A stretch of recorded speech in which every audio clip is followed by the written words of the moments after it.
Working professionals ആയിരിക്കുമ്പോൾ UPSC preparation നടത്തുമ്പോൾ കുറച്ച് ഡിഫിക്കൽട്ടീസ് ഉണ്ട്. ഒരുപാട് ആൾക്കാർ പലപ്പോഴും ചെയ്ത് പറയുന്നത് ഞാൻ ജോലി റിസൈൻ ചെയ്യണോ അല്ലെങ്കിൽ ജോലി റിസൈൻ ചെയ്യാതെ പഠിക്കണോ, ഇങ്ങനത്തെ കുറേ ആസ്പെക്ട്സ് ഉണ്ട്. പക്ഷേ ഞാൻ പറയും the key question is not this. The key question is about time management. നിങ്ങൾ ജോലി ചെയ്തുകൊണ്ട് പഠിക്കുന്ന ആളാണെങ്കിൽ ഡെഫിനറ്റ്ലി നിങ്ങൾക്ക് സമയത്തിന് വാല്യൂ ഉണ്ടാവും. പലപ്പോഴും 10-20 മണിക്കൂർ ഡെയിലി പഠിക്കാൻ കിട്ടുന്ന ഒരാളെ പോലെ ആയിരിക്കില്ല.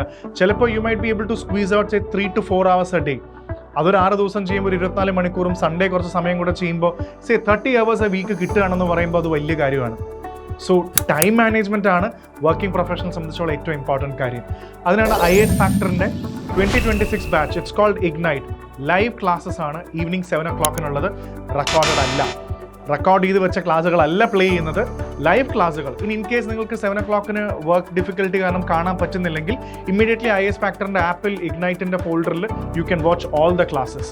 Plus on top of it you can even avail mentorship. ഒരു മെൻറ്റർഷിപ്പ് ഡെഫിനറ്റ്ലി നിങ്ങൾക്ക് വളരെ ഹെൽപ്ഫുൾ ആയിരിക്കും. മെൻറ്റർഷിപ്പ് എന്ന് പറഞ്ഞാൽ നിങ്ങൾ എങ്ങനെ പഠിക്കണം, നിങ്ങൾ എങ്ങനെ പഠിക്കുന്നു, എന്താണ് നിങ്ങളുടെ പ്രോബ്ലംസ് എന്നുള്ളതൊക്കെ കണ്ടുപിടിക്കുക എന്നുള്ളതാണ്.